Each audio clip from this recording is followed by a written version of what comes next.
Salve, salve pessoal. Estão me ouvindo? Alguém me dá um feedback aí do áudio? Estamos bem? Muito bem, pessoal. Olá, boa noite. Boa noite a todos que nos acompanham, que nos honram com a sua presença. Que bom, obrigado então pelo feedback. Estamos ouvindo bem, o pessoal está entrando. Para quem ficou curioso com as curiosidades, né? Coloquei no Insta esses dias sobre as curiosidades e o Luigi vai estar comigo na semana que vem para falar sobre a reforma da Lei de Recuperações e Falências, uma voz autorizada, autorizadíssima. Está trabalhando intensamente lá no Senado a respeito. Então estamos muito bem acompanhados na semana que vem. Convido a todos já de imediato para nos honrarem com a sua presença também na próxima semana. Então, pessoal, já que o pessoal está entrando aqui, vou baixar minha musiquinha. E aí, meu povo? Pessoal, então, muito boa noite. Boa noite a todos, sejam bem-vindos. Muito obrigado pela sua presença mais uma vez.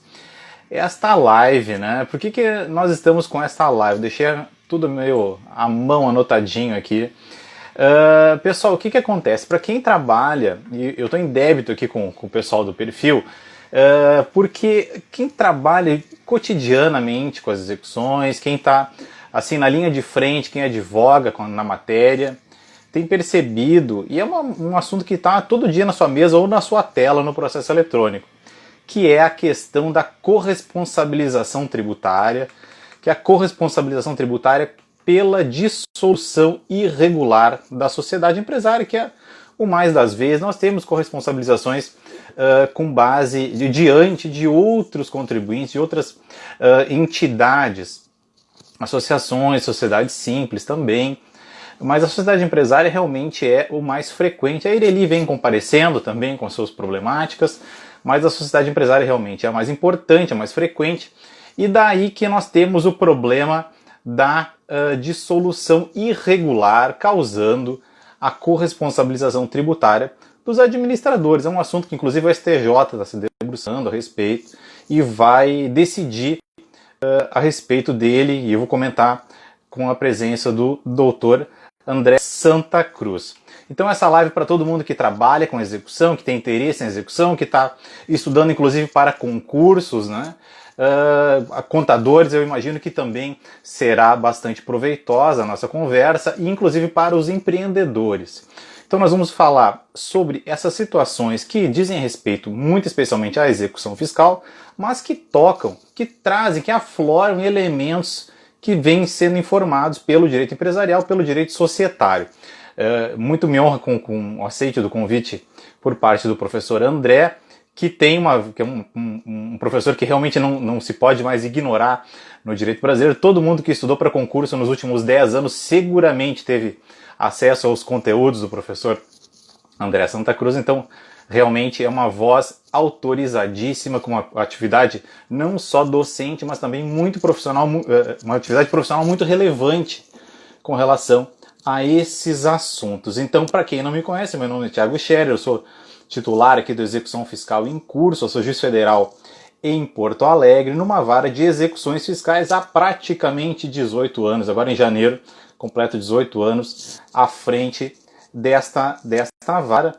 E então nós trataremos sobre a dissolução, sobre a execução fiscal, administração da sociedade, responsabilidade dos sócios, registro, sistemática de registro, algumas situações com relação à corresponsabilização de dissolução irregular. Então são essas as temáticas, né, a serem tratadas na nossa live. Então eu vou mandar agora aqui o convite para o professor. Um segundinho, aqui está. Mandando convite para o professor André Santa Cruz, tá guardando o retorno dele. Boa noite, professor. Tudo bem? Como vai? Como é que... Tudo certo, melhor agora com a sua presença. Obrigado. Tudo bem? Tá me ouvindo bem aí, né? Eu ouço bem. Pessoal, nos deem aí um feedback se o áudio do professor André também está bem, está adequado. Eu acho que sim. Perfeito. Tudo bem? Muito bem, professor. Eu quero agradecer imensamente ter aceito o nosso convite para participar dessa conversa. Realmente nos ficamos muito honrados com a sua aceitação. Eu sei que as suas atividades estão muito intensas ultimamente, né? Com muitos, enfim, muitos afazeres e uma trajetória de sucesso. Então, realmente, a gente sabe que o tempo é curto e que bom que a gente conseguiu alinhar nossas agendas, né? Ah, um Mas prazer aqui. realmente ficamos muito felizes. André, eu já vou deixar um pouco de lado as formalidades, afinal de contas aqui é uma conversa assim mais informal, né? Mas então eu vou tomar liberdade de tratá-lo pelo primeiro nome. André, eu queria, todo mundo te conhece já, né? No Brasil, eu comentei agora há pouquinho, quem fez concurso público nos últimos 10 anos para qualquer atividade, né? Qualquer de juiz até as atividades mais de menor escalão, enfim, como se pode dizer, seguramente tiveram acesso. Eu não sou diferente, estou aqui com a minha unidade. Inclusive, eu vi que entrou em uma Black Friday, né? Entrou. E essa unidade aqui, André, essa unidade que ela tem um diferencial, porque ela é a única que vem com cafeína. Eu quero mostrar que ela sofreu alguns danos. Agora na imagem Ah, não vai tá aparecer. vendo? Mas ele sofreu lendo o livro, derrubei uma xícara de café, então, para nos deixar acordar. Então, eu estou com a minha unidade aqui. E, André, eu queria te perguntar, assim, queria te deixar uma palavra para te apresentar aqui para o meu pessoal, né? Seguramente todos já viram falar de ti, mas ou já tiveram acesso aos seus conteúdos, enfim. Eu queria saber de ti um pouquinho da tua trajetória profissional, assim, o que tu andou fazendo, como é que tudo começou, por Tá, favor. joia. Bem, primeiro, Tiago, obrigado pelo convite. A honra é minha de participar dessa live e um prazer poder estar aqui conversando com você e com os seus seguidores sobre um pouco de direito empresarial, essa relação aí entre execução fiscal e direito empresarial, que é muito forte, né? Bem, eu sou natural de Recife, Pernambuco, lá me formei em direito. É, tenho uma carreira acadêmica aí no direito empresarial, fiz mestrado na mesma Universidade Federal de Pernambuco, onde me formei, fiz pós-graduação na FGV e concluí meu doutorado na PUC de São Paulo, sob a orientação do professor Fábio Lioa Coelho, que também é bastante conhecido por todos. E eu sou procurador Com federal certeza. há aproximadamente 16 anos. Tô, daqui a menos de um mês eu completo 16 anos de AGU e desde então tenho passado por vários lugares, né? Tanto dentro da AGU quanto fora da AGU. Eu fiquei cedido por algum tempo no STJ, fui assessor de ministro e atualmente também estou cedido, não estou na AGU, estou cedido ao Ministério da Economia para ocupar o cargo de diretor do DREI, né? O antigo DNRC, que hoje é o Departamento Nacional de Registro Empresarial e Integração. Paralelamente a isso, eu tenho você já mencionou aí o livro, eu tenho essa produção na área do direito empresarial. Eu tenho hoje 2 livros, né, que eu atualizo todo ano, que são a Sinopse de Direito Empresarial, da Juspódio, e o Manual de Direito Empresarial, da Editora Método, que foi esse que você aí acaba de mostrar. E, André, por que o direito empresarial? De onde surgiu esse gosto pelo direito empresarial? Sempre foi essa aí a tua área de Não, interesse? foi uma coincidência, Tiago. Foi uma coincidência. Quando eu me formei, eu comecei logo a fazer o mestrado, né? Eu quase que emendei o mestrado com a graduação. E na época eu já tinha passado no concurso para procurador federal, mas demorou demais para haver a posse, né?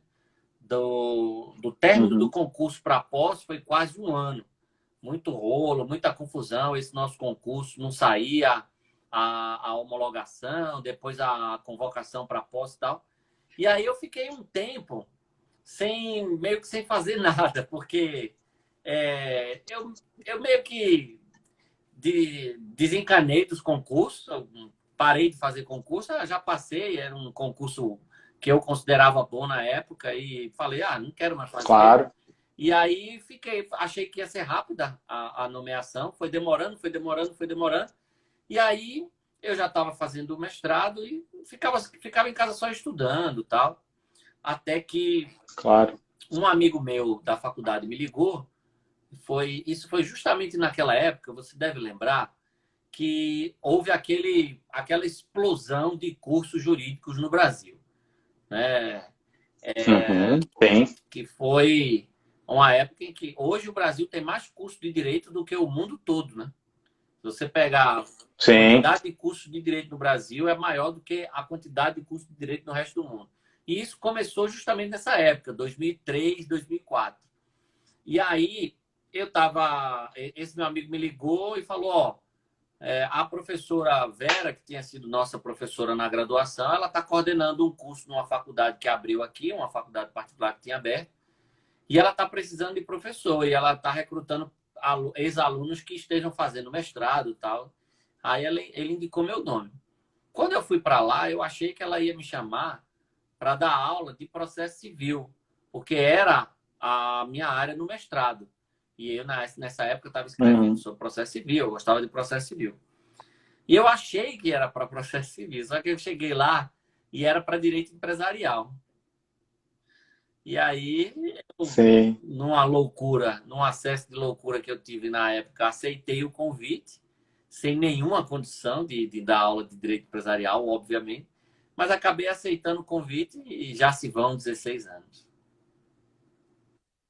Eu adoro direito empresarial, né? Eu acabei desenvolvendo um gosto pelo direito empresarial por conta, como já comentaste aí, né, dessa interconexão da execução fiscal com o direito empresarial, né? Direito societário, principalmente, mas o direito empresarial como um todo também é muito importante. E por uma ironia do destino, na semana passada, acho que numa outra live eu comentei que hoje já não é assim, mas na época, quando eu fiz o concurso, por exemplo, não caía na prova falências e concordatas na época, né? E hoje seguramente já não é assim, mas é muito estranho, não caía. E eu muito rápido cheguei.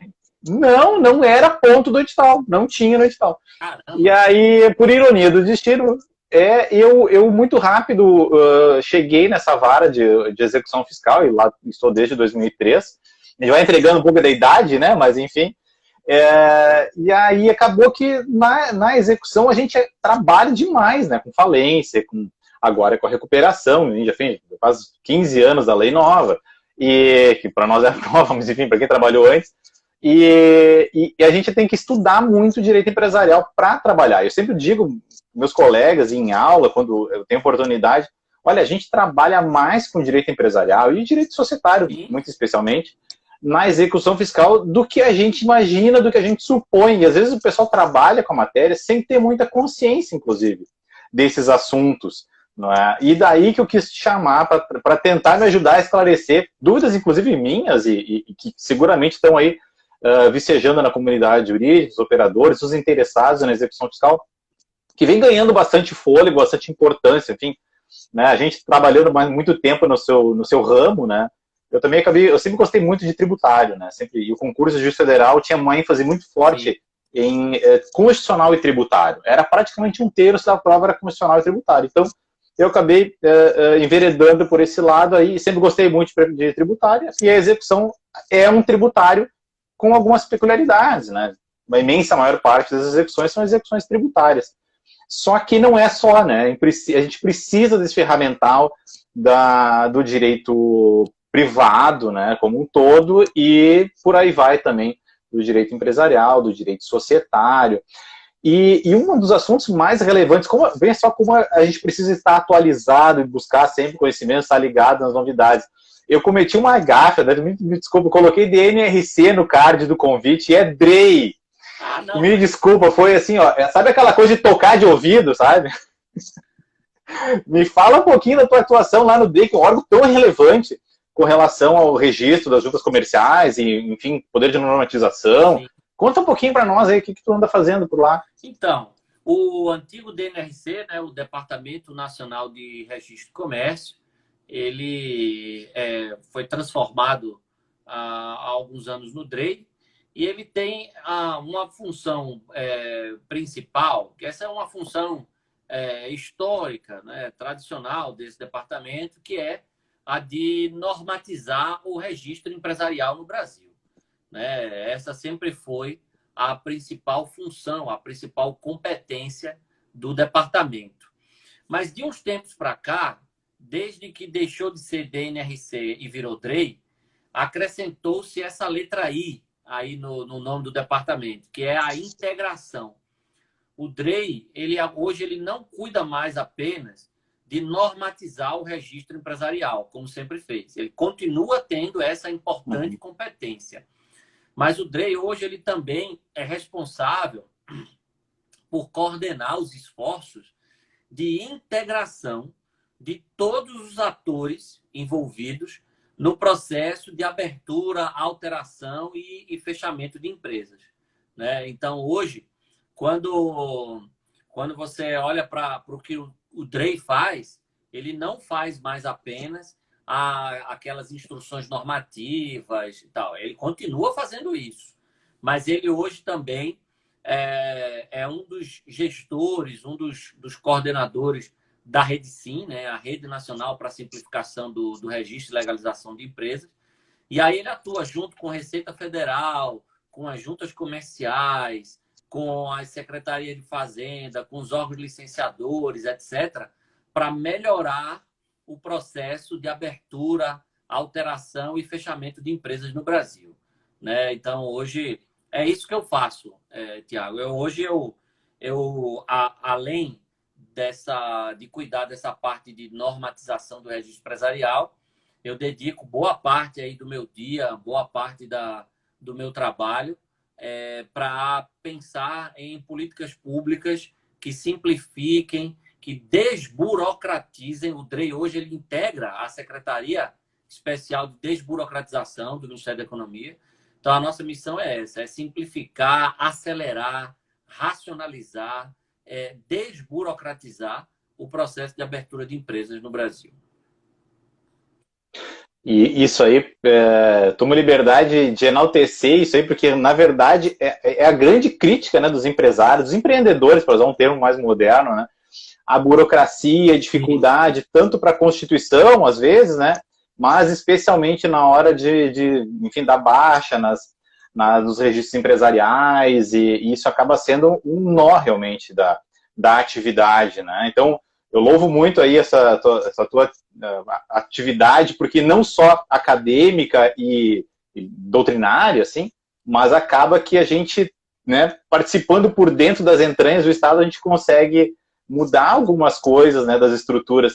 Eu me lembro, tu me corrige se eu estou enganado, mas, por exemplo, foi dentro do DREI, então, que se superou uma discussão com relação à pluralidade, a possibilidade de constituir várias EIRELIs ou EIRELIs, né, ou não, que era uma discussão, né, a possibilidade de EIRELI simples, né, sem natureza empresária também, mas isso ficou a cargo mais dos tribunais de justiça quando regulamentam os registros das pessoas jurídicas. O DREI, ele permitiu, em 2017, a constituição de EIRELI por pessoa jurídica, que era algo que não podia, Sim. ficaram aí por aproximadamente 6 anos sem permitir a constituição de EIRELI por pessoa jurídica, mas aí em 2017 o DREI permitiu. E aí agora pode ter EIRELI constituída por pessoa jurídica e, como você disse, nesse caso não tem limitação de constituição de uma só, né? Podem ser várias. A limitação é só quando o titular é pessoa natural. Recentemente a gente também editou a Instrução Normativa 81 e mudou uma série de regras, permitiu cota preferencial em sociedade limitada, a gente permitiu que a denominação não indique o objeto social, permitiu a transformação de associação civil e cooperativa em sociedade empresária, né? Uma série de mudanças nas normas do registro. Então, isso a gente continua fazendo, é importante. Mas o que dá mais trabalho hoje lá no DREI, Tiago, e é o que é mais gratificante, assim, quando a gente consegue avançar em alguns pontos, é essa parte de melhorar o processo, né, de abertura de empresas. que no Brasil ainda é complicado. Sim. E o Brasil, esses tempos teve um ranking, né, dos países de ambiente mais fácil para fazer negócios. E o Brasil estava falando do centésimo, quadragésimo, alguma coisa, assim, era do país mais fácil. Então, ou seja, estava bem mal no ranking. E eu brinco que realmente, para ser empreendedor, o sujeito tem que ser um bravo mesmo, porque muitas vezes o Estado é um sócio bem que judia bastante assim do empreendedor, né, com obrigações, e não só pagamento, mas realmente são obrigações muito, o custo de conformidade é muito alto, né? E então são óbices assim o exercício da liberdade de iniciativa, né? Eu vi numa outra live tua que dissesse que eu sou um liberal, prego um estado mínimo e tal. Me fala um pouquinho se isso aí ecoa em outros ambientes, além das suas aulas, sobre essa tua postura anunciada, pelo que eu entendi bem, se eu entendi bem, de uma postura mais liberal, assim, com relação... que tem tudo a ver com o direito empresarial, sim, né? Sim. Nas minhas redes sociais, eu tenho basicamente dois públicos, né? Existem as pessoas que me seguem e me procuraram, me encontraram nas redes sociais, porque já leram meu livro, porque, como você disse, são estudantes de concurso ou estudantes de graduação que gostam de direito empresarial e já leram meu livro, já foram alunos meus em algum curso, alguma coisa. E tem um outro grupo de pessoas que me conhecem em virtude da minha militância, que de uns tempos para cá está até bem mais tímida, mais reduzida, mas a minha militância no movimento liberal brasileiro, no movimento libertário brasileiro. Né? Há aproximadamente 10 anos, antes era mais, sabe? Hoje eu estou mais tranquilo, mas eu já fui mais atuante, né, no movimento liberal brasileiro, participando ativamente de eventos, de organizações que tentam difundir ideias liberais aí no Brasil, liberais ou libertárias, né, de redução do tamanho do Estado, de reforço da livre iniciativa, de defesa das liberdades individuais, especialmente as liberdades econômicas e tal. E eu tenho essa atuação também, né? Mas, como eu disse, já Sim. faz um tempo que eu estou meio devagar nessa militância, mas sempre que posso, assim, quem lê meu livro, eu sou bem liberal no meu livro, quem já foi meu aluno sabe que eu nunca escondi minhas posições, né? Eu realmente acredito no liberalismo, no capitalismo, eu realmente acredito na defesa de um Estado menos intervencionista e na prevalência do indivíduo sobre o Estado. Essa é a minha visão de mundo e sempre que eu posso, eu a exponho, mas com muito menos militância do que já tive, né? Hoje nem conta em Facebook eu tenho mais, porque teve uma época, sei lá, há uns 8, 7 anos, por aí, eu era aquele chato de Facebook, de fazer textão, de arrumar briga, de arrumar treta na internet e tal. Hoje eu acho que meus cabelos brancos, a idade me fez mudar um pouco. Mas eu tenho também essa veia liberal aí. A gente tem que escolher, né, as brigas que vai comprar ou o entrever, como se diz aqui no Rio Grande do Sul, que a gente vai se meter, né? Porque é difícil a gente dar conta de tudo, né, realmente. O trabalho, família e atividade docente e os seus perfis aí, né? Eu queria te fazer uma curiosidade, até perguntar uma curiosidade até meio de chat. Tu tem alguma ideia de quantos mil exemplares vendeu do direito empresarial esse sistematizado? Como é que era? Era esquematizado. Era esquematizado. Esquematizado, desculpa. Hoje não é mais, né? Hoje não é mais esquematizado, é só direito empresarial. Olha, Tiago, por ano, geralmente vende mais de 10 mil livros. Cada edição. Fora a sinopse, né? A sinopse vende um pouco menos do que isso. Mas é muito bacana. Livro, é muito livro. Então, já, direito empresarial, eu acho que é a 10ª edição já, né? Para direito empresarial, assim, modéstia à parte, é uma venda bem expressiva. Isso me deixa muito orgulhoso. É um feito. É um feito, com toda certeza, é um feito, porque empresarial, eu gosto muito, mas na verdade não é o ramo de paixão, assim, da maior parte, né, dos estudar, enfim, quem gosta, quem estuda direito, faz faculdade de direito, milita na atividade, enfim, quem advoga, não é um ramo tão simples, né, não é tão, enfim, o pessoal acha chato, eu gosto, então, eu não sei, não consigo entender. É a mesma coisa na execução fiscal, todo mundo achava uma matéria muito chata, isso aqui é uma cobrança, é um negócio que não tem muito interesse, o bacana do previdenciário, o penal, meus colegas lá no tempo que eu cheguei na execução fiscal, não tinha assim grande interesse, e hoje grandes discussões do direito tributário são discussões nossas. Aqui em Porto Alegre nós temos várias especializadas em execução, né? Inclusive em Porto Alegre temos várias especializadas em direito tributário, que são outras duas unidades diferentes. Mas discussões extremamente importantes, por exemplo, a corresponsabilização das empresas, pessoas jurídicas que compõem o grupo econômico, é uma matéria ainda aberta, que está se escrevendo rios de tinta. Eu vou ter uma live com um colega daqui a 2 semanas para tratar exclusivamente disso. É uma matéria que é uma matéria da execução fiscal, é uma matéria nossa. Isso eu trabalho cotidianamente com esse assunto. Então tem matérias que se dizem que são muito próprias, e é bacana a gente se dedicar a um ramo e ver ele crescer e ganhar fôlego e projeção, né? A gente mexeu nesse assunto aí na Lei da Liberdade Econômica, né? Que a gente claro. A gente colocou um parágrafo lá no artigo 50, que eu não lembro agora qual é o número do parágrafo, que é o 4º, acho, não sei. 4º ou 5º. Corretíssimo a propósito, corretíssimo. Agora, ali, viu, Tiago, posso te passar uma informação de bastidores. Ali, a gente nem estava pensando muito nas execuções fiscais.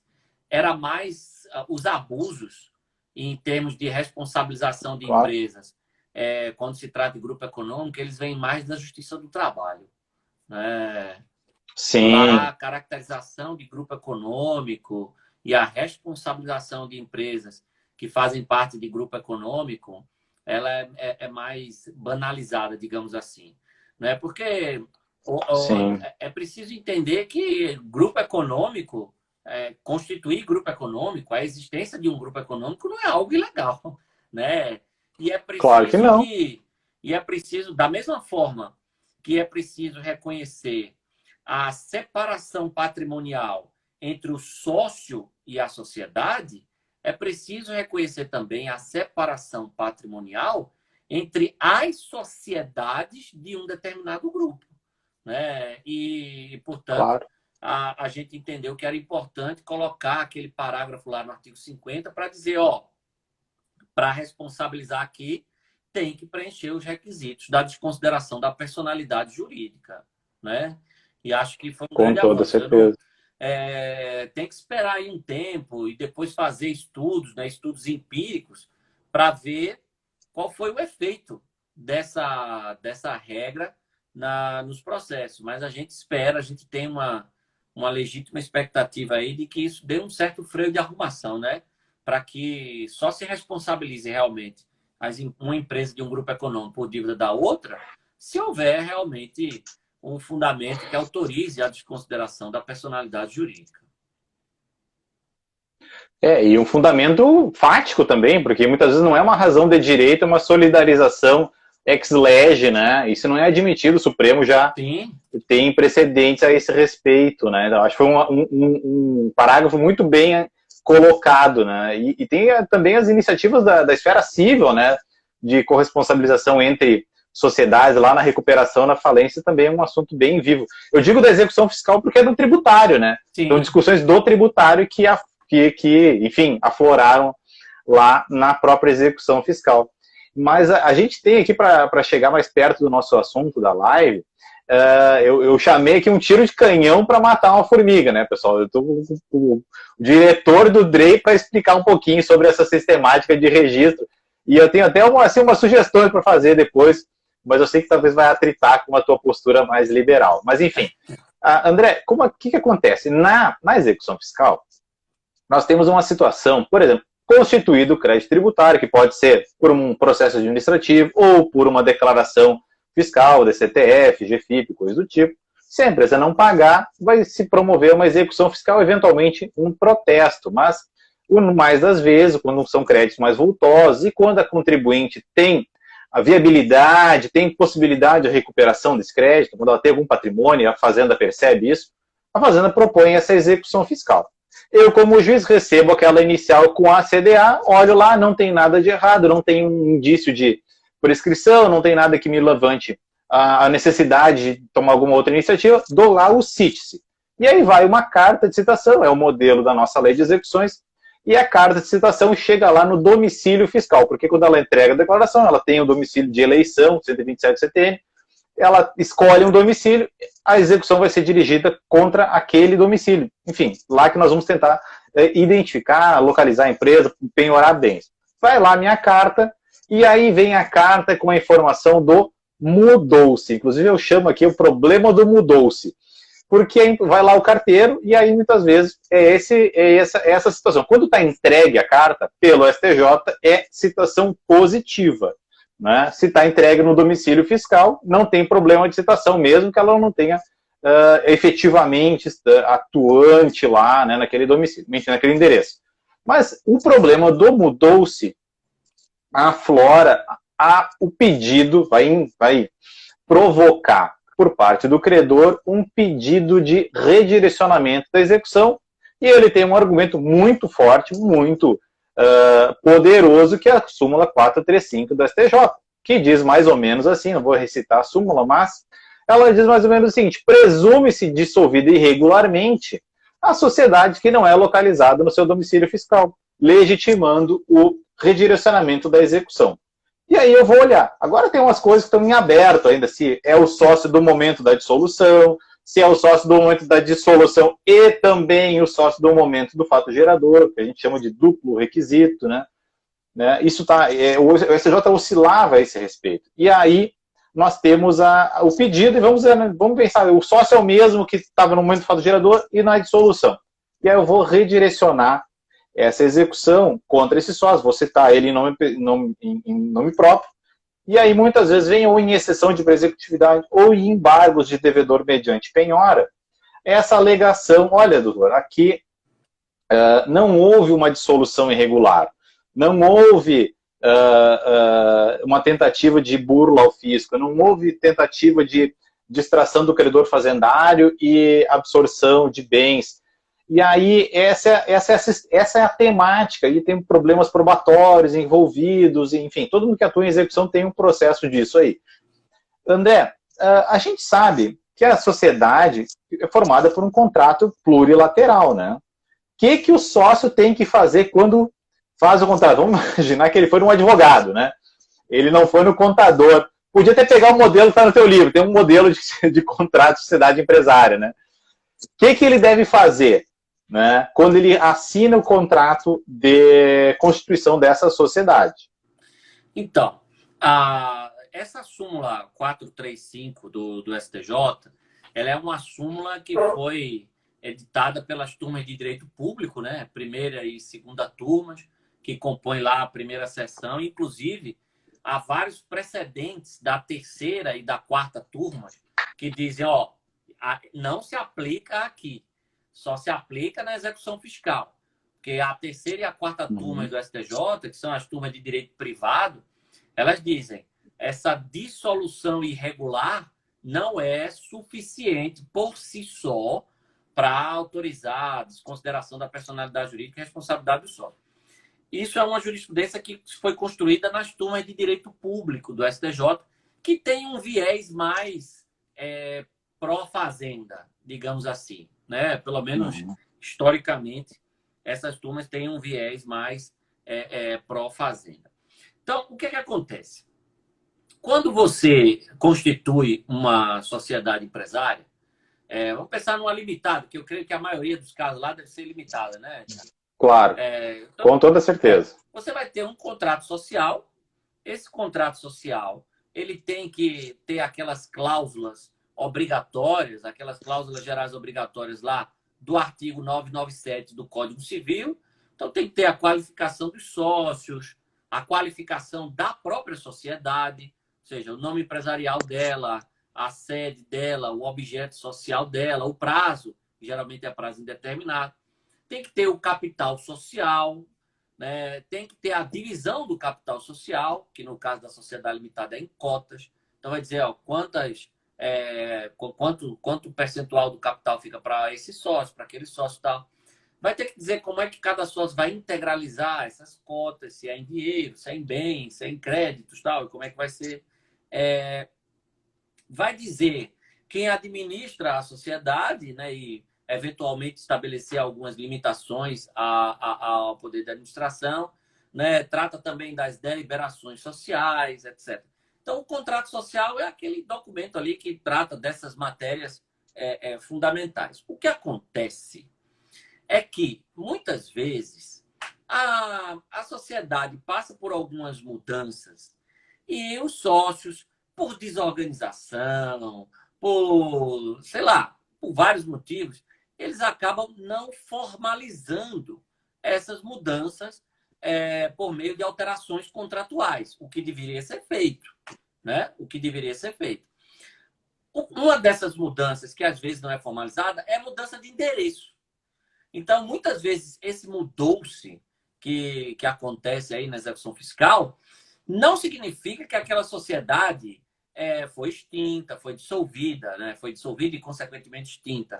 Não significa que ela não exerce mais as atividades. Às vezes, ela mudou de endereço, mas ela não formalizou essa alteração no órgão competente, que, no caso da sociedade limitada, é uma junta comercial. Então, Claro.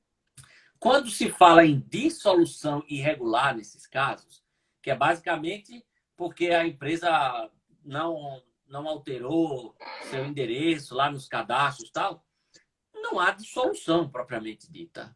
Dissolução, Claro. dissolução é um procedimento complexo, né? A sociedade, para se dissolver, ela vai ter que ter um ato dissolutório, provavelmente um distrato, né? Ou uma decisão judicial, né? Alguma coisa nesse sentido, uma decretação de falência. E aí, depois disso, a sociedade passa por um processo de liquidação. Existe a nomeação de um liquidante.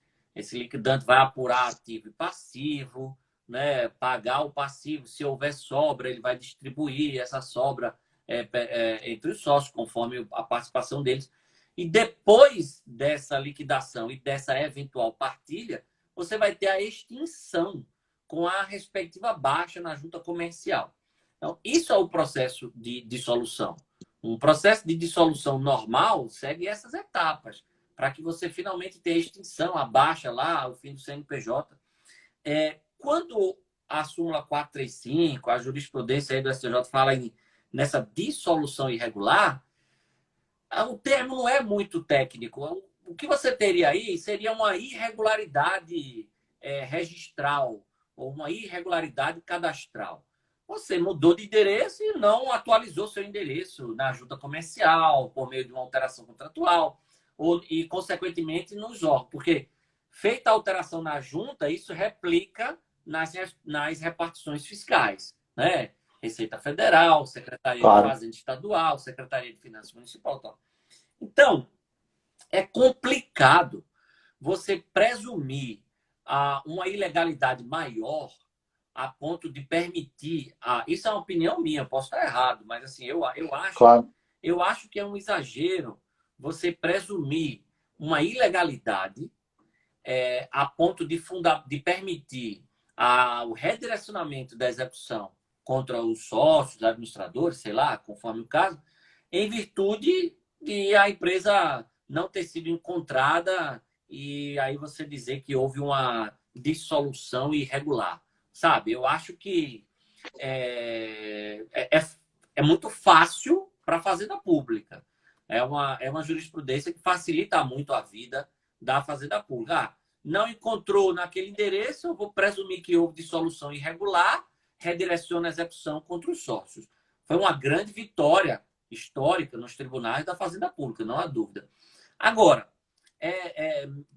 me parece que isso pode ensejar várias situações de injustiça, né? De que você vai, sei lá, redirecionar um débito de execução fiscal contra um sócio, um administrador, simplesmente porque a sociedade mudou o endereço e não atualizou seu cadastro, tal, sabe? É complicado. Por isso que eu concordo mais com a jurisprudência da terceira e da quarta turmas, que eles dizem, ó, essa dissolução irregular, que é esse termo que se usa, não é suficiente para eu redirecionar a execução, desconsiderar a pessoa jurídica. Sempre será necessária a prova do abuso, né? A mera dissolução irregular por si só não é suficiente. Realmente, há 18 anos atrás, que foi mais ou menos quando virou a jurisprudência, que era responsabilidade tributária objetiva, pelo mero não pagamento, e o STJ virou para uma responsabilidade tributária subjetiva, interpretando 134, 135 do CTN. E aí, durante um longo período, que foi ali mais ou menos de 2001, mais ou menos, ali, até 2009, que eu acho que é a súmula, não lembro exatamente o ano da súmula 435, mas por um bom tempo, e eu particularmente sempre indeferi os redirecionamentos com base nessas presunções, né? Porque realmente precisa elementos mais sólidos, afinal de contas, se o 135 exige um ato que seja ilícito, ou que fraude o contrato, ou o estatuto na sociedade estatutária, eu preciso ter um mínimo de prova disso. Eu não posso ter simplesmente um mudou-se. Isso não é suficiente, até porque... Você tocou num ponto muito interessante. Desculpa te interromper, Thiago, mas só para não perder pode falar. Esse insight. Você tocou num ponto muito interessante. Essa súmula é fruto de um histórico de tentativa da Fazenda de responsabilizar. Porque antes o argumento da Fazenda é não pagar tributo é uma ilegalidade. Né? Porque pagar tributos é cumprir a lei. Não pagar é uma ilegalidade. E como o 135, né, diz que quando houver ato ilícito, contrário à lei ou ao contrato, estatuto, vai ter a responsabilização. Ora, não pagar tributos é um ato contrário à lei e tal. E o STJ, há muito tempo, há uns 20 anos, como você bem lembrou, barrou. Aí a Fazenda fez, caramba, e agora? Temos que achar uma outra ilegalidade.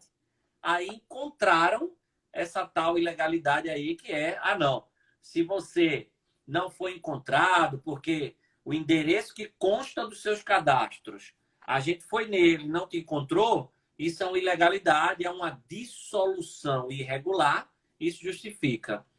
Nesse caso, infelizmente, na minha opinião, com todo respeito às opiniões contrárias, né, aí o STJ acabou dando ganho de causa aí a Fazenda. Foi o que? Foram uns 10 anos? Foram uns 9 anos de discussão. Mais ou menos. Eu acho que até serenar a jurisprudência e até a súmula foi uma questão de uns 8 ou 9 anos. E realmente, tudo tem um contexto. A história explica essas coisas, né? Para quem vivenciou isso aí, realmente. E hoje, lamentavelmente, eu estou submetido à súmula. Não adianta eu dizer diferente, porque também...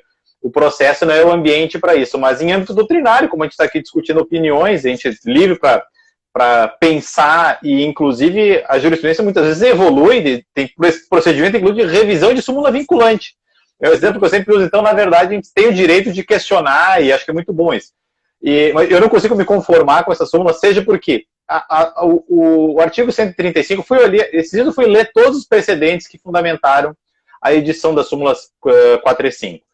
E aí alguns deles, eles misturam, os precedentes, lamentavelmente, eles misturam o assunto, porque ora tratam de 135, e aí é uma súmula que data vênia, com o máximo respeito, está totalmente errada, porque o artigo 135 diz o seguinte, que o sócio responde pessoalmente, não é, pelos atos que ele praticar enquanto administrador da sociedade empresária, que vamos dar de exemplo, né?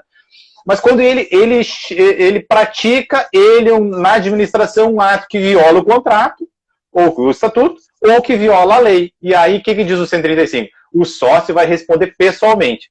É o exemplo que eu dei esses dias para os alunos. Olha, eu tenho uma borracharia. Aí eu viro para o meu sócio. Borracharia não está dando dinheiro, está dando dinheiro material de construção. E eu vou trocar o meu objeto a minha atividade, eu largo o ramo da borracharia que está lá no contrato e vou vender material de construção. É um ato que viola o contrato social. E aí os créditos decorrentes desta violação do contrato, eu, na medida da minha participação, da minha concordância, da minha deliberação, eu vou responder solidariamente com a sociedade, até porque ela tem interesse comum. Isso é o 135. Isso é o 135, né? De acordo com o Rubens Gomes de Souza. E daí a súmula subverteu isso, porque da dissolução irregular, vai concordar comigo, a dissolução irregular não gera tributo nenhum. Dissolução irregular não é fato gerador de tributo. Então não surge nada que já não tinha existido antes.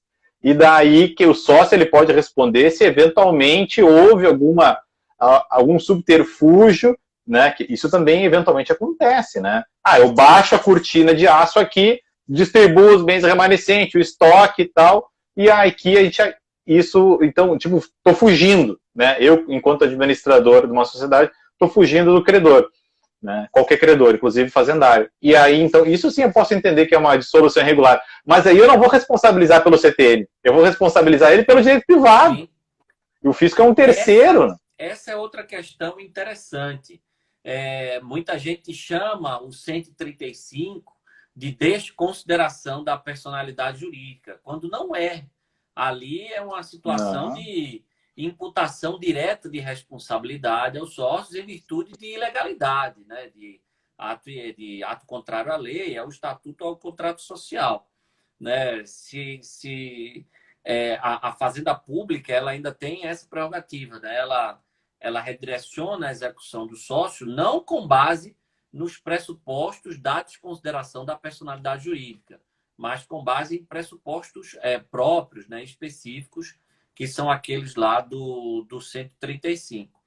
Então, assim, eu espero que um dia, não sou tão otimista, mas eu espero que um dia essa jurisprudência possa ser revisada. Até porque, Tiago, e você conhece isso muito mais do que qualquer um, porque você está aí há 18 anos, você falou na vara de execução fiscal, a Fazenda Pública ela tem mecanismos muito eficientes de investigação do devedor.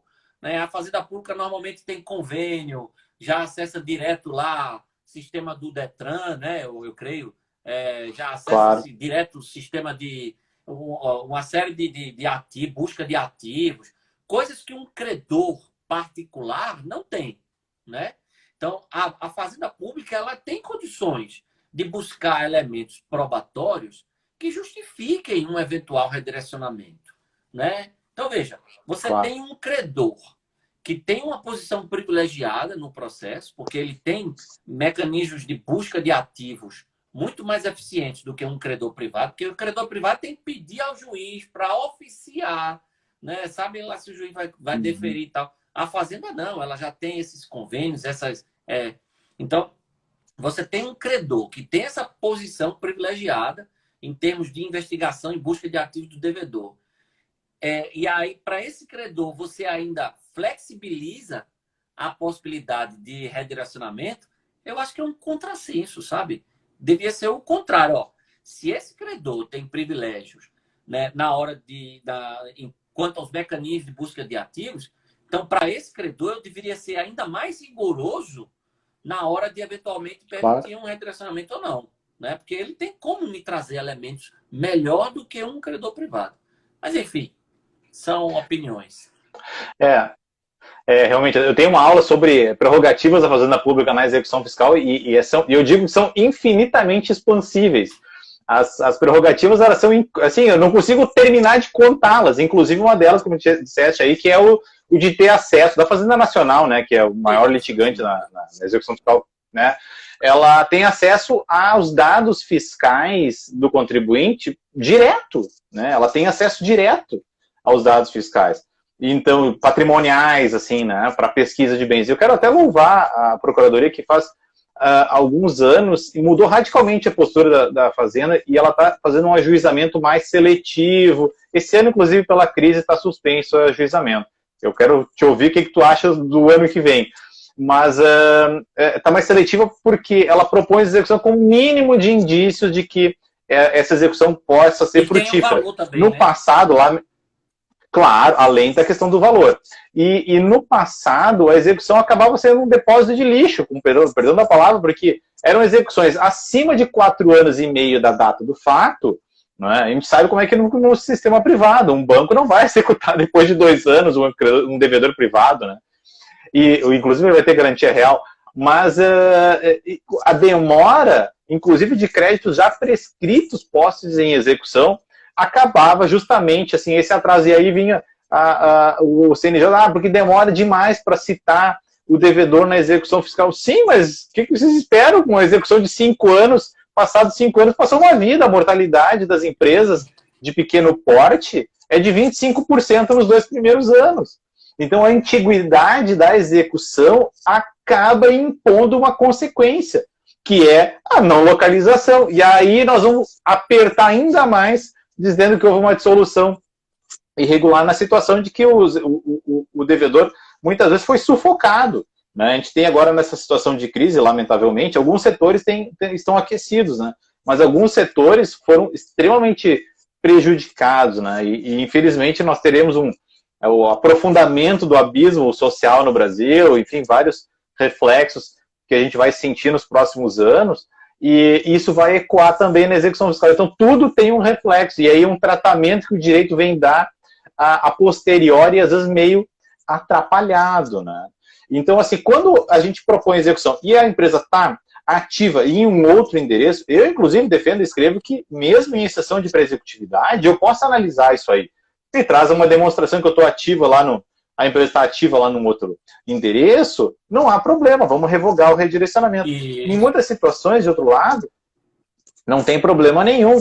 Se a gente erra, tem que ter hombridade de consertar. Agora, quando existe uma outra situação, que é uma situação de fato, eu tenho nas minhas audiências, dizem que não tem audiência na execução fiscal, mas tem, tá?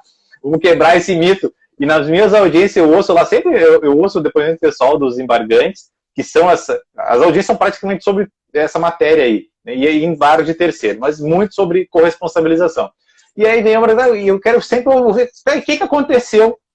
Doutor, eu fui sufocado por um competidor chinês que chegou com um preço que não tem mais como concorrer. Doutor, eu perdi aqui todos os meus bens em reclamatórias trabalhistas e não tive. Aqui eu tomei um calote de um outro comprador, um parceiro negocial aqui, fui sufocado. E dissenso entre os sócios. Morreu um sócio, dissenso com a família com relação à inclusão ou não de sucessores. Então, várias situações que acabaram, no plano dos fatos, redundando nessa aparente dissolução irregular, mas o nó está apertando num outro lugar, que é a asfixia da própria atividade. Isso pode acontecer por vários, esses são alguns exemplos que me ocorrem, sim, muito rapidamente, mas a crise agora vai ecoar também na execução fiscal. Eu queria, o que tu imagina aí a respeito, é difícil, no Brasil até o passado é imprevisível, né? Olha, mas o que tu imagina para o futuro agora? A situação é delicada, Tiago. Interessante você tocar nesse assunto, muito pertinente, porque eu tenho um grande amigo que é advogado em São Paulo e ele é o presidente da Associação Brasileira de Jurimetria e ele postou hoje no LinkedIn dele uma nova pesquisa que saiu sobre o número de recuperações judiciais de 2020.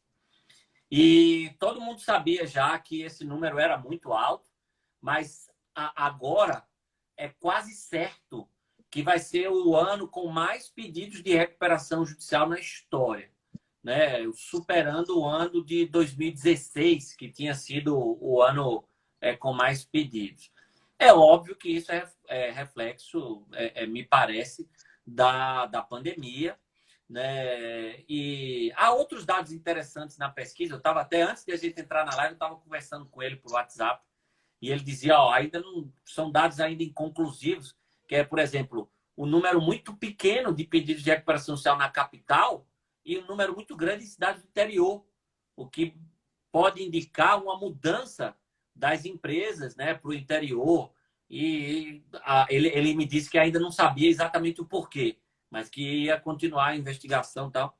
Mas o fato é que nós temos, portanto, o que é que eu quero dizer? Nós temos um ano de 2020 aí com uma crise extremamente séria e os números já comprovam isso. Então, se o número de recuperações judiciais está nesse nível, com certeza, se não fosse a determinação de suspensão, o número de execuções fiscais estaria muito maior, porque ninguém está pagando ninguém, né? Muita empresa sem condições de honrar seus pagamentos, etc.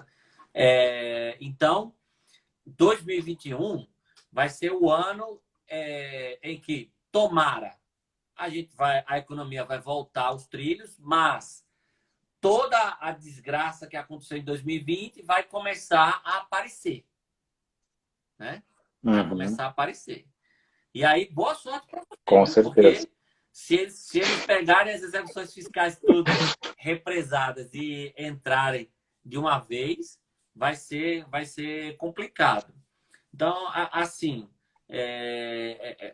a gente tem um ano de 2021 com uma perspectiva bem, assim, perigosa em termos de aumento do endividamento, né? Sim. É mais ou menos o que eu estou imaginando também. E vai haver assim, uma enxurrada de pedidos de corresponsabilização tributária, seja porque a empresa foi extinta, não por deliberação, por malícia do sócio, ou por abuso de direito, ou coisa do tipo, mas realmente por total inviabilidade fática de continuar exercendo a atividade. Teve ramos, né, realmente, restaurantes foram obrigados a fechar, né, o poder público obrigou a fechar, casas de festas infantis, né, coisas assim que são atividades que pressupunham que estavam calcadas na aglomeração de pessoas. Então, outros ramos, claro, se aqueceram, alguns de construção civil, a gente tem notícias de que se aqueceram, está faltando insumos para algumas atividades, né? Mas algumas foram duramente afetadas e, inclusive, lamentavelmente, eu fico muito triste com isso, porque vai haver uma queda da renda do brasileiro como um todo, e isso acaba puxando ou refreando esse ímpeto do PIB poder crescer, voltar a crescer, como disseste, colocar nos trilhos a economia, né? Então a gente está, eu estou bem preocupado, assim. A gente está brincando falando de uma coisa séria, mas é a brincadeira que é o ano depois do fim do mundo, né? Sim. Esse ano é o fim do mundo, e 2021 vai ser o ano depois do fim do mundo, e vai ser um salve quem puder. Mas, André, eu não quero tomar demais teu tempo, mas eu queria fazer uma última pergunta. Eu tenho 1000 coisas ainda que eu queria trocar ideias contigo.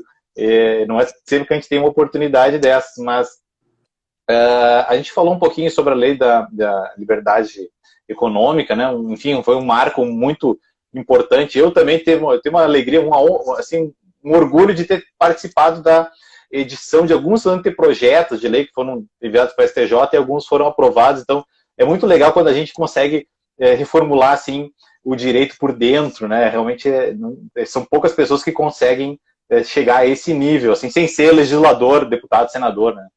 Mas uma última questão, recordando a lei de iniciativa da liberdade de iniciativa econômica, que é o artigo 49 lá, que acaba defendendo essa segregação de riscos, né? Foi um reforço normativo a essa autonomia, né? A titularidade negocial e processual, autonomia patrimonial da pessoa jurídica, que é tão importante para a economia, tão importante para o capitalismo. Afinal de contas, nós vivemos sob um ordenamento que é um ordenamento capitalista, que defende a propriedade, que defende a liberdade, né? Ao menos é assim que está na Constituição.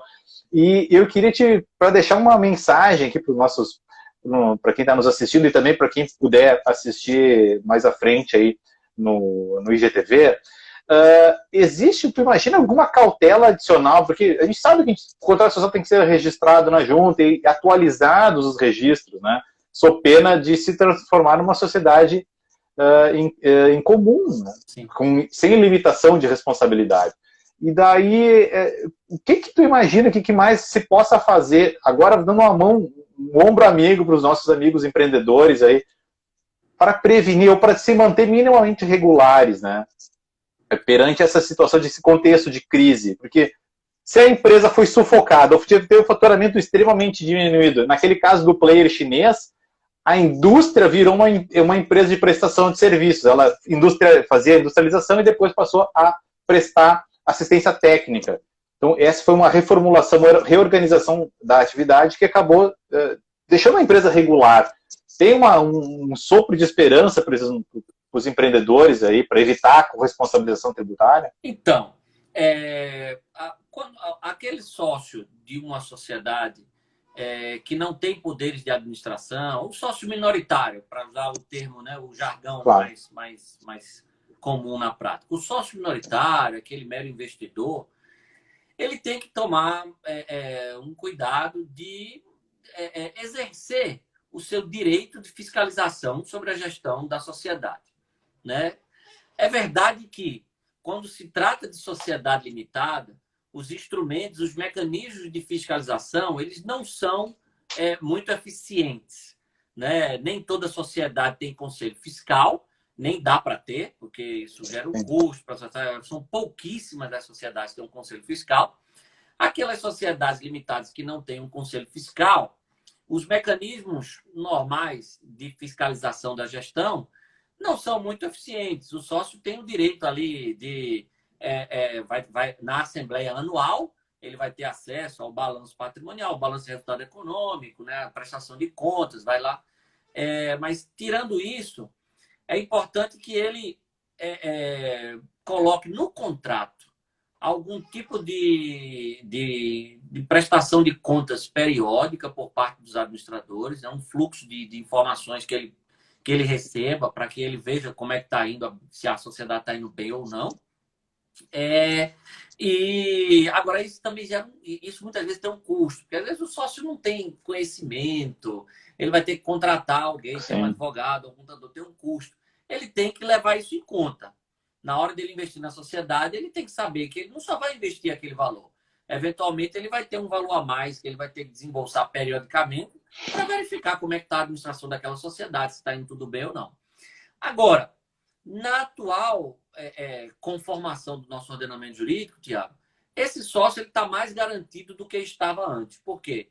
Porque agora a gente colocou lá, com a Lei da Liberdade Econômica, a gente colocou no artigo 50 do Código Civil que a desconsideração só pode atingir aquele que se beneficiou direto ou indiretamente do abuso. Sim. E isso provavelmente vai restringir a aplicação da desconsideração para quem é administrador, né? Aquele sócio investidor que tem lá 5%, 10%, que nunca participou de nenhuma administração, esse sócio agora dificilmente será atingido. Então, foi uma mudança importante. Agora, ainda assim, com o seu advogado, colocar no contrato social regras que, como eu disse, permitam a ele receber um fluxo de informações gerenciais que lhe permitam fiscalizar melhor a sociedade, nunca se meter em ato de administração, manter sua postura só de investidor, para que eventualmente não se caracterize ele como um beneficiário de alguma conduta irregular. É isso. Agora, nada disso vai adiantar se a dívida for trabalhista, né? Esse é um problema no Brasil, né? A Justiça do Trabalho, ela desrespeita muito a responsabilidade subsidiária e limitada dos sócios. Então, esse é um fator de risco que todo aquele que entra numa sociedade empresária no Brasil tem que ter em mente, e que é um fator de insegurança jurídica e desincentivo à atividade econômica muito grande, né? Vamos ver se um dia o trabalho vai abrir a cabeça e reconhecer aquilo que está dito no 49A, né, do Código Civil, agora que você bem colocou. A constituição de pessoa jurídica é um instrumento legítimo de segregação de risco, com o objetivo de estimular o empreendedorismo. No dia que isso entrar na cabeça do juiz do trabalho e eles entenderem que a limitação de responsabilidade, que a separação patrimonial não é uma criação do direito para acobertar empresário picareta, aí a gente, de repente, pode ter uma mudança de panorama. Claro. Nem precisaria, né? Lamentavelmente, nem precisaria estar um artigo esclarecendo isso, porque isso é da própria essência da personalidade jurídica, né? Da personalização.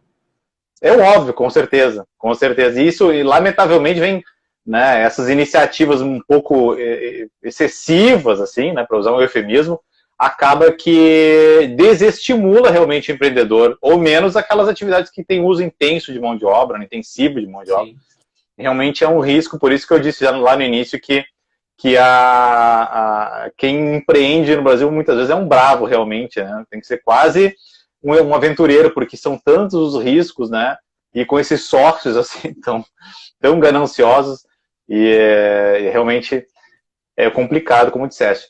André, foi realmente um prazer. Eu queria ter mais tempo, mas eu não vou te tomar mais. Passamos de 1 hora falando desses assuntos. Quem sabe no futuro a gente consiga ter uma outra agenda aí para tratar. Sobre execução fiscal e recuperação judicial, que é um tema interessante também. Esse é muitíssimo interessante. Sempre quando eu tenho oportunidade, ou estou presente, né, nas tuas lives também, enfim, lecionando também, acho que a gente não só ensina, mas a gente aprende muito nessas ocasiões, né? E falando em aprender, eu vi num story teu que encerraram as inscrições para o teu curso. Então eu nem posso fazer mais propaganda aqui para o teu curso de Direito Empresarial. Encerraram Fala um pouquinho ainda para encerrar. Encerraram ontem, mas como eu recebi algumas mensagens, eu reabri hoje de manhã, nem divulguei, mas eu reabri hoje de manhã só até amanhã. Então, se alguém que está nos assistindo ainda quiser fazer, ainda tem aí até amanhã de manhã para fazer. Porque realmente a gente está com muitos alunos e como nesse curso a gente precisa dar um atendimento, tem área de dúvidas e tal, a gente precisou limitar. Mas ano que vem, nova turma e o curso está ficando cada vez melhor, graças a Deus. Eu recomendo. Não tive oportunidade ainda, só assisti uns flashzinhos ali nos stories, mas te conhecendo através das suas obras, aí realmente é uma oportunidade, quem quer se aprofundar e tendo tudo muito mastigadinho, para dizer assim, bem com o linguajar, né, do concurseiro, que realmente precisa muitas vezes ter alguém que pegue o aluno pela mão e vamos caminhar junto aqui pelo direito empresarial para aprender mais. Mas que bom, a gente deixa uma porta aberta para o ano que vem, quem sabe fazer uma outra rodada aí para falar um pouco de recuperação. Vai ser muito interessante. Eu estou indignado com esse assunto da recuperação, porque as minhas execuções estão lá dormitando ad eterno até que o STJ resolva ou levantar a ordem de suspensão ou decidir resolver alguma coisa a esse respeito. É um assunto realmente que me preocupa demais. Mas, André, eu queria te agradecer mais uma vez imensamente a tua disponibilidade, teu tempo, teus conhecimentos aí, né, por ter participado conosco nessa conversa, sempre gentil e nos atender aí nas nossas conversas em privado e agora em público. Então, realmente foi uma oportunidade ímpar aqui para o meu pessoal do Execução Fiscal em Curso. Nós agradecemos demais as tuas palavras, certo? Obrigado, Tiago. Muito obrigado pelo convite. Foi uma honra e um prazer. Parabéns pelo seu trabalho aí, não apenas como juiz, a gente vê que você é uma pessoa muito dedicada, comprometida com o seu trabalho, estudiosa, e também com o seu perfil aí, que tem trazido muita informação relevante e útil para todos que te seguem.